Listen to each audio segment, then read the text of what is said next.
Hey guys, how's it going? Ed here with another fragrance review, and today I'm going to be reviewing Salome by Papillon Artisan Perfumes.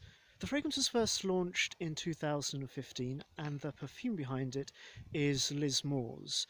Now, this review is actually based off a little sample that Liz was very kind enough to send me at the time, so thank you very much for that, Liz. And I've been sitting on it for quite a while because, to be perfectly honest, fragrances that are raw, animalic, raunchy, skanky, dirty, which is what I heard about Salome when I first started reading about it online, and not really my cup of tea, but Papillon Artisan Perfumes is one of my favourite brands. Liz Moore's is, I think, one of the best perfumers in the game at the moment. Possibly one of the most underrated as well, because Papillon Artisan Perfumes is quite a small niche brand. They're not like a Dior or a Hermes or something like that, so perhaps they don't get the widespread recognition that perhaps they should, and Liz in particular for her fragrances, because they're all masterly crafted. Anubis is a favourite of mine. I love that when the weather gets cold. But when I smelt this, I couldn't appreciate it to begin with, and it took me a while to get my nose around it. And when I finally did, I was like, you know what, this is amazing. And it's perfect for this sort of weather. It's -2 degrees right now. It snowed overnight. It's snowing at the moment. I'm freezing my arse off, but I'm wearing Salome. It's performing wonderfully. I smell great, and I'm happy right now.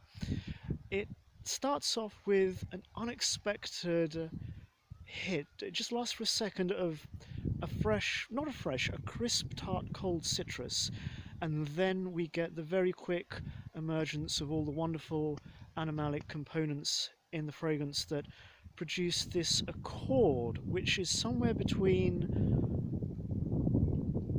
warm fur, a pair of used, expensive, small women's underwear, and a dank, floral leather thing. Now you kind of smush all those together, and that's kind of the effect that I get from the main body of Salome. But as it starts to dry down, it does become a little more tempered. There's this kind of warm, raunchy sexiness to the fragrance, which it is nice, and it's tempered with a little bit of vanilla just to make things a little bit more palatable.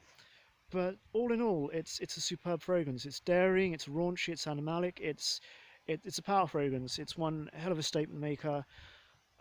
It's beast mode on my skin in terms of performance. We're talking about massive sillage trail, projection. It'll fill a room. It really is heavy hitting fragrance. For me personally, with the weather conditions as they are right now, this is when I wear it.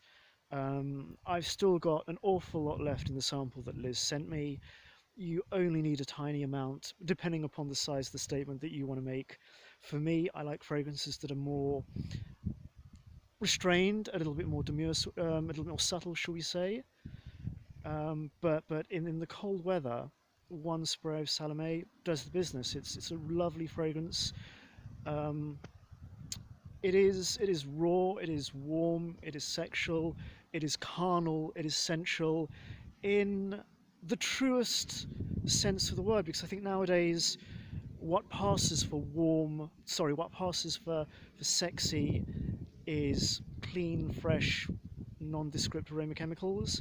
That's not what Salome is. This is something of a throwback. This is very much, I think, inspired by fragrances of years gone by. There is that vintage element to the overall composition, but I like it. I think it's great. I think it is most definitely something that you need to try on your own skin to see um, how it works for you. When I tried this on a blotter, it was a lot more skanky than on my skin. Um, the fragrance is a little bit linear, I would say. I mean, I get like a weird, crisp, citrusy thing to begin with, and then that animalic accord, then it softens down, then I get a bit of vanilla with that softened down animalic accord, and that's it. I mean, it lasts for an awful long time. It's amazing for the cold weather, for weather on a day like this, it's marvelous, and it changed my mind. It really opened my mind as to how I feel about animalic fragrances, about fragrances that are a little bit skanky, a little bit dirty. It's one hell of a head turner, one hell of a conversation starter. And if I were to smell this on a woman that walked past me, I would be like, damn, what is that? I have to know more. Hello, how are you doing? It's a very nice fragrance. Take no prisoners, raunchy, animalic, vintage. A fragrance for people who love fragrances, and it's great. It's a very evocative, very powerful fragrance, and it's one of those fragrances that is just a joy to talk about. It's a joy to wear. Lovely fragrance. Bravo, Liz. Salome, Papillon Artisan Perfumes. It's nice. Anyway, that's been my quick little review. I hope you guys have enjoyed it. I'm freezing my nuts off now. Definitely try it on your skin. I would highly recommend this to anyone, basically. It's great fragrance. Anyway, I hope you guys have enjoyed the review. Thanks for watching. Take care.